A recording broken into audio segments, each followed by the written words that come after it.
তেলটো খালে নে নহয় এইটো এই কিবা ৰঙাটোৱে খাইছে ৰঙাটো খাইছো কেইপেকমান খালে আমি দুজনে মিলি এটা কোৱাটাৰ খাইছো এটা কোৱাটাৰ খাই আহিছে আপুনি জনা নাছিলে নিজে এনেকে পৰিবহন বিভাগে বা আৰক্ষীয়ে গম নাপাওঁ বাৰু মই মেডিকেল যাবলৈ আছিলো মানে ভাত দিব লাগে এতিয়া নহয় সেইটো বাৰু মানে বাহিৰত আমি দি কেনে আহিলো মানে মদ খাই চলালে যিকোনো সময়ত দুৰ্ঘটনা সংঘটিত হ'ব পাৰে সেইটো গম পাইছো কিন্তু বিশেষ এটা আমাৰ আজিলৈকে একো হোৱা নাই বাৰু আমি ডেইলি খাই চলাই আছো বিশেষ আপোনাৰ হেলমেটো লৈ আমি ঘূৰি থাকো দেই মানে মাল নাখালেও ঘূৰো মাল আপোনাৰ খালেও আমি এনেকে ঘূৰি থাকো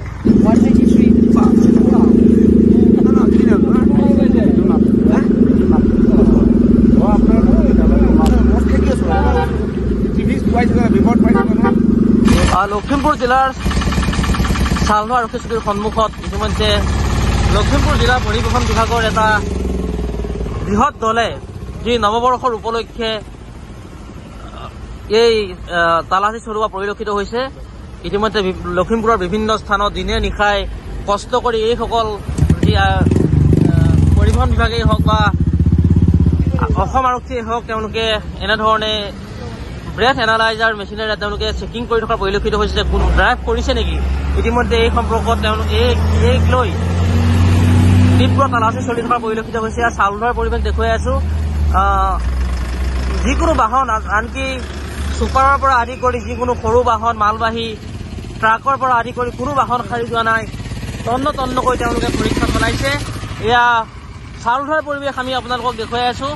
ইতিমধ্যে মদ খাই গাড়ী চলালে আচলতে 10,000 টকা পৰ্যন্ত জৰিমনা হ'ব পাৰে বা 3 মাহলৈকে লাইচেন্স বাতিল হ'ব পাৰে, এনেকুৱা ধৰণৰ নিয়ম আছে। আৰু ইতিমধ্যে মুখ্যমন্ত্ৰী ডক্টৰ হিমন্ত বিশ্ব শৰ্মাই যথেষ্ট কাৰা নিৰ্দেশ দিছে যে নৱবৰ্ষৰ উপলক্ষে যিহেতু নৱবৰ্ষ সমাগত আৰু নৱবৰ্ষৰ উপলক্ষে যাতে দুৰ্ঘটনা হ্ৰাস কৰিব পাৰে এই ক্ষেত্ৰত লখিমপুৰ জিলাৰ পৰিবহন বিভাগৰ যিসকল কৰ্মচাৰী আছে তেওঁলোকেও কিন্তু যথেষ্ট কষ্ট কৰি থকা পৰিলক্ষিত হৈছে। এখনো বাহন আচলতে খাৰি যাবলৈ দিয়া নাই। চালকসকলক তেওঁলোকে পৰীক্ষা কৰিছে যে চালকসকলে কেনেবাকৈ সুৰা সেৱন কৰি গাড়ী চলাইছে নেকি। সুৰা সেৱন কৰি গাড়ী চলোৱাৰ লগে লগে দুৰ্ঘটনাৰ সংখ্যা যথেষ্ট বৃদ্ধি পায়। সেয়েহে এই কঠোৰ পদক্ষেপ ইতিমধ্যে গ্ৰহণ কৰিবলৈ মুখ্যমন্ত্ৰী হিমন্ত বিশ্ব শৰ্মাই নিৰ্দেশ দিছে। আৰু দেখা গৈছে যে লখিমপুৰ জিলাৰ পৰিবহন বিভাগৰ এটা বৃহৎ দলে আজি চালধোৱা আৰক্ষী চকীৰ সন্মুখত এই তালাচী চলাইছে। ইতিমধ্যে মটৰচাইকেল আৰোহীৰ পৰা 4চকীয়া বাহনে হওক বা নাইট চুপাৰ হওক বা যি আল্ট্ৰা বাছৰ পৰা আদি কৰি মালবাহী ট্ৰাকৰ পৰা আদি কৰি ট্ৰেক্টৰ চালকলৈকে সকলোকে তন্ন তন্নকৈ তেওঁলোকে পৰীক্ষা চলাইছে। আচলতে অসম চৰকাৰ বা যি লখিমপুৰ জিলা প্ৰশাসন তেওঁলোকৰ এটাই লক্ষ্য যাতে কোনো দুৰ্ঘটনা যাতে নহয়, দুৰ্ঘটনাত যাতে কোনো মৃত্যু হ'বলগীয়া নহয়, দুৰ্ঘটনাত কোনো যাতে আঘাতপ্ৰাপ্ত হ'বলগীয়া নহয় তাৰ বাবে এয়া দেখা গৈছে তেওঁলোকে বৃহৎ অভিযান চলাইছে। ইতিমধ্যে কেইবাজনেও ইতিমধ্যে সুৰা সেৱনকাৰী যি তেওঁলোকৰ ব্ৰেথ এনালাইজাৰ মেচিনত সুৰা সেৱন যে কৰিছে সেয়া ওলাই পৰিছে।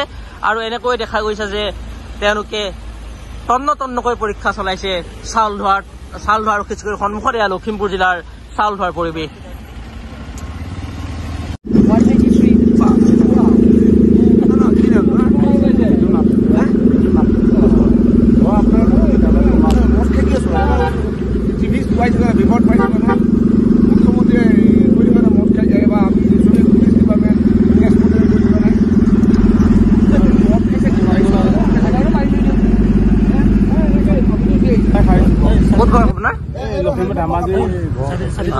কি খালে লোকেলটো নে এইটো লোকেলটো খালে নে নহয় এইটো এই কিবা ৰঙাটোৱে খাইছে ৰঙাটো খাইছো কেইপেকমান খালে আমি দুজনে মিলি এটা কোৱাটাৰ খাইছো এটা কোৱাটাৰ খাই আহিছে আপুনি জনা নাছিলে নিজে এনেকে পৰিবহন বিভাগে বা আৰক্ষীয়ে গম নাপাওঁ বাৰু মই মেডিকেল যাবলৈ আছিলো মানে ভাত দিব লাগে এতিয়া নহয় সেইটো বাৰু মানে বাহিৰত আমি দি কেনে আহিলো মানে মদ খাই চলালে যিকোনো সময়ত দুৰ্ঘটনা সংঘটিত হ'ব পাৰে সেইটো গম পাইছো কিন্তু বিশেষ এটা আমাৰ আজিলৈকে একো হোৱা নাই বাৰু আমি ডেইলি খাই চলাই আছো বিশেষ আপোনাৰ হেলমেটো লৈ আমি ঘূৰি থাকো দেই মানে মাল নাখালেও ঘূৰো মাল আপোনাৰ খালেও আমি এনেকে ঘূৰি থাকো। এতিয়া পৰিবহন বিভাগে যে এনেকে অভিযান চলাই আছে ভাল পাইছে নে বেয়া পাইছে আপোনালোকে এইটো ভালে পাইছো, আমি বেয়া পোৱা নাই বাৰু, এইটো ঠিকে আছে।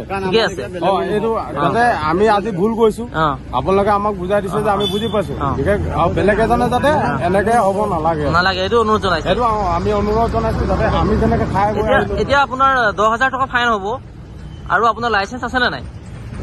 বিশেষ লাইচেন্সটো ঘৰতে থাকিলে। লাইচেন্স নাই এতিয়া? লাইচেন্স এতিয়া বিশেষ নাই, মই আঁচি দিছো। আপোনাৰ আধাৰ কাৰ্ডটো লাইচেন্স যদি আছে লাইচেন্স 3 মাহৰ কাৰণে কেঞ্চেল হ'ব, সেইটো নিয়ম এতিয়া। নহ'লে 5,000 ফাইন হ'ব। নহ'লে 5,000 এক্সট্ৰা ফাইন হ'ব, মানে লাইচেন্স নাথাকিলে। লাইচেন্স নাথাকিলে আপোনাৰ টোটেল এতিয়া 15,000 মান যাবগে। এতিয়াতো আমি এইটো কাম কৰা মানুহে গেজত ছাৰ, হয়। এতিয়া আমি ইমান টকা ক'ব পাৰিম আৰু আমিতো ছেকেণ্ড হেণ্ড বাইকে কিনিছো। এতিয়া আইনৰ লগতো সেইটো কোনো কথা নাই। এতিয়া ধৰক পৰিবহন বিভাগৰ আপোনালোকৰ সুৰক্ষাৰ কাৰণে তেওঁলোকে দিনে ৰাতিয়ে কষ্ট কৰি আছে, সেইটো হয় বাৰু। এতিয়া বাকীসকলক কি অনুৰোধ জনাব যিসকলে মানে তেখেতলোকে মানে যিসকলে মানে এতিয়া যেনেকে আমি আপোনাৰ হেৰি কৰিছো, আমি খাই বৈ আহিলো, এতিয়া আমি যেনেকে আপোনাৰ চেক কৰিছে কিবা কৰিছে সেইখিনি আমি বুজি পাইছো, যাতে বেলেগ সকলো তেনেকে যাতে খাই নহওক। আপুনি বুজি পাইছে আমাৰ পৰিস্থিতি যেনেকে হৈছে এতিয়া তেনেকে নহওক যাতে। আমি ট্ৰেন্সপৰ্ট ডিপাৰ্টমেণ্ট হওক, পুলিচ ডিপাৰ্টমেণ্টে হওক, চাকৰি জীৱনৰ পৰা আমাৰ এই চেকিং চলি আহিছে। আৰু মানুহক সজাগতা, ৰাইজক সজাগতা কৰিবৰ কাৰণে আমি বেনাৰ পোষ্টাৰ এনেকে মৰা হৈছে। মিটিং বিলাকত আমি কওঁ যে সুৰাপান কৰি গাড়ী চলাব নালাগে, লিফলেট বিলোৱা হৈছে। কি তথাপিও কিছুমান লোকে এতিয়াও মদ খাই গাড়ী চলাই থাকে। সেইকাৰণে মদ চলাই থকাৰ কাৰণে বহুতো দুৰ্ঘটনা হয়, আৰু দুৰ্ঘটনা বহুতো মৃত্যুবৰণ কৰিব লগা হয়, আৰু এখন ঘৰত ধ্বংস হৈ যায়। সেই কথাও কিছুমানে বুজা নাই এতিয়াও। সেইকাৰণে আমি এতিয়া নতুন বছৰ মাঘ বিহু, আমি এতিয়া সদায় আগতেও আমি চাকিং কৰো, বিহু বুলি হেৰি নহয়, বছৰ বুলি নহয়, তথাপি এতিয়া আমি জোৰদাৰ হিচাপে সকলো ডিপাৰ্টমেণ্টে আমি ট্ৰেন্সপৰ্ট, পুলিচ, আমাৰ চাৰ্কুল অফিচাৰো থাকে, তেনেকে আমি মিলি পেলাই আমি সকলোৱে চেকিং কৰি আছো। আৰু যিকেইজন আমি মদ খোৱা পাইছো তেওঁলোকক আমি গাড়ী চিজ কৰি তেওঁলোকক আমি এৰি দিয়া নাই। তেওঁলোকক আমি ধৰি ৰাখিছো, তেওঁ যদি আমি চলাবলৈ দিওঁ তেওঁ আকৌ দুৰ্ঘটনা কৰিব, তেওঁক আমি থানাত ৰখাই থওঁ। আৰু মই ভাবো যে ৰাইজে যিসকলে গাড়ী চলায় যে মদ খাই পেলাই গাড়ী নচলাওক, মই সেইটোৱে কামনা কৰিছো। ছাৰ, যিসকলৰ ধৰক মদটো ডিটেক্ট হৈছে তেওঁলোক কি কি পানিচমেণ্ট হ'ব? তেওঁৰ ফাইন হ'ব, 10,000 টকা ফাইন হ'ব, আৰু লাইচেন্স ছাছপেণ্ড হ'ব। কেইমাহৰ কাৰণে? 3 মাহৰ কাৰণে। আৰু 10,000 টকা ফাইন হ'ব। সেইটো আপোনাৰ তেখেতেও সেইটো চিন্তা নকৰে, এখন লাইচেন্স ছাছপেণ্ড হ'ব, তেওঁ আকৌ কৰ্মজীৱন হেৰি হৈ যাব। এইখন লাইচেন্স ছাছপেণ্ড হোৱাৰ পিছত গাড়ীখন চলায়, তেতিয়া দুৰ্ঘটনা যদি কৰে মনে মনে চলাই, দুৰ্ঘটনা তেওঁ ইঞ্চুৰেঞ্চ ক্লেইম কৰিব নোৱাৰিব। 10,000 অনলাইন কাটি নে কেছ কাটে? এইটো অনলাইনে দিব পাৰে, কোৰ্টত পিছত যদি এতিয়াও নাহে কোৰ্টত পঠিওৱা হয়, কোৰ্টত পঠিওৱা হয়। মানে আমি কেছটো আমি থানাত জমা দিওঁ, আমি একেলগে গৈ থানাত জমা হৈ কৰোঁ। এইটো কেতিয়ালৈকে অভিযানটো চলি থাকিব? এইটো এতিয়া আমাৰ চলিব 15 জানুৱাৰীলৈকে কণ্টিনিউৱাছ চলিব, মানে বিহুলৈকে। এতিয়া আমাৰ চলিব। মুখ্যমন্ত্ৰীয়ে আমাক সকলোৱে মিটিঙে আমাক কৈছে, আমাৰ ডিপাৰ্টমেণ্ট বিলাকৰ মিটিং হৈছিলে, আমাৰ DGP ছাৰ, CM ছাৰে আমাৰ মিটিং এটা দিছিলে, তাত আমাৰ DC সকলকো ছাৰসকলক কৈছিলে, SP ছাৰসকলক কৈছিলে, আমিও আছিলো। তেতিয়া সেই মিটিঙত আমি সকলোকে যাতে দুৰ্ঘটনা অসমত যাতে দুৰ্ঘটনা নহওক সেইটো বিচাৰিছে, আৰু আমি ভাবো যে দুৰ্ঘটনা নহৈ থাকিলে আমি সকলোৱে শান্তি পাম।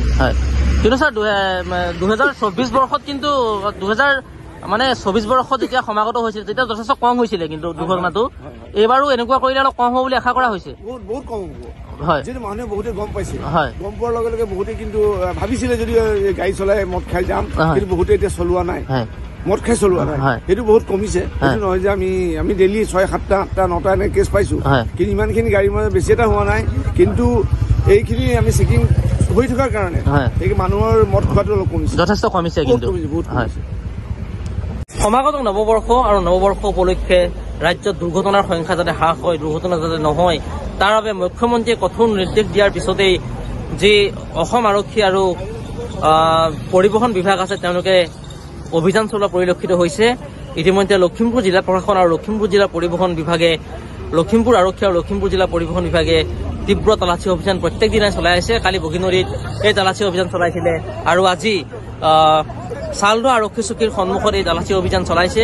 ইতিমধ্যে সুৰাপায়ী যিসকল চালক তেওঁলোকক ডিটেক্ট কৰি 10,000 টকা ফাইন আৰু 3 মাহৰ কাৰণে তেওঁলোকৰ লাইচেন্স কেঞ্চেল কৰাৰ ব্যৱস্থা কৰা হৈছে।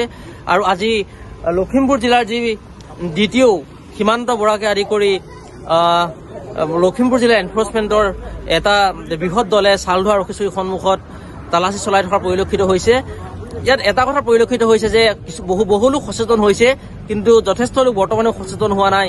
ইতিমধ্যে প্ৰায় 100 গাড়ী তেওঁলোকে চেক কৰিছে, চালকসকলে যে তেওঁলোকে চলাই আহি সুৰা সেৱন কৰি চলাই আহিছে নেকি, যান বাহন চলাই আহিছে নেকি। কিন্তু প্ৰায় সকলোৰে ডিটেক্ট হোৱা নাই যদিও সুৰা সেৱন কৰা, কিন্তু কিছু সংখ্যক বিশেষকৈ বাইক আৰোহীসকলে যিসকল সচেতন নহয়, বাইক আৰোহী কিছু সংখ্যক সুৰা সেৱন কৰি যে আহিছে সেয়া ইতিমধ্যে ধৰা পৰিছে আৰু তেওঁলোকক ইতিমধ্যে জব্দ কৰি ৰখা হৈছে, তেওঁলোকক ফাইন কৰা হ'ব।